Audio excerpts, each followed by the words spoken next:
Balkan welaýatynyň häkimetleri bedenine tatuировкалary ýagny hemişelik suratlary çekdiren raýatlara garşy göreşini gaýtadan güýçlendirdi. Polisiýa welaýatyň esasanam uly şäherleriniň köçelerinde reýt geçirip, beden agzalarynyň görünýän ýerlerinde tatusy bolan adamlardan onu bir günüň dowamında aýyrmagy talap edýär. Türkmenbaşy şäheriniň polisiýasy erkek ýa aýal tapawdy ýok. Hatda garry adamlaryň bedeninde tatuировкanyň bardygyny anyklasa, olary ýörüýte ulagy mejburi mündürip polisiýa bölümine alıp gidýär. Olar raýatlary dinlemeýärler diýip Azatlyk radiosynyň habarçysy 21-nji iýulda sebitden habar berdi. Kanun goraýjy idaranyň işgärleri polisiýa bölümine eltilen raýatlary bedenlerindäki tatuировкалary aýyrmak üçin bir gün möhlet berilýändigini aýdýarlar.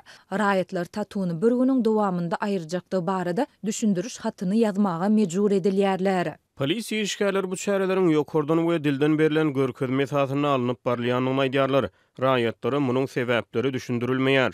Diýip ýagdaýlardan habarly çeşmämiz aýtdy. Azatlyk bu ýagdaýlar barada Balkanyň polisiýa müdürliginden kommentariýa almaga synanşdy. Ýöne redaksiýamyzyň 21-nji iýulda ýygyderle eden telefon jaňlaryna hiç kim jogap bermedi. Habarçymyz gözellik salonlarynda tatuировкany lazer arkaly aýyrtmaň narhlary barada hem maglumat berdi. Häzirki wagtda bu hyzmatyň tölegi tatunyň kiçi ýa ululugyna görä 200-500 manat aralygynda üýtgeýär.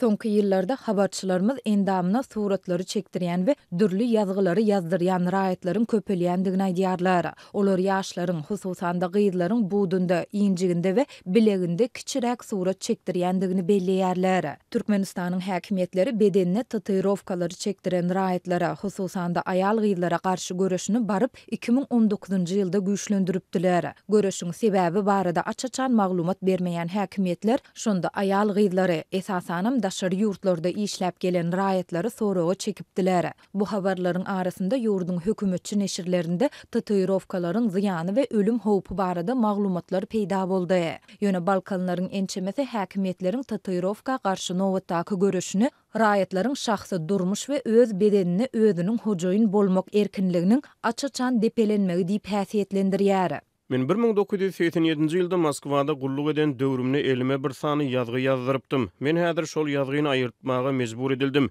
Munyň üçin men jinaýatçy ýaly edilip köçede zor bilen ulagy mündürildim. Bu maňa ruhy zarba boldy. Munyň bilen döwlet halkyny diňe kemsedýär. Diýip 56 ýaşly Balkanly ýaşaýjy habarçymyza görrüň berdi. Türkmenistanda tatudan başga da raýatlaryň beden agzalaryna degişli gadançylyklaryň ençemesi hereket edýär.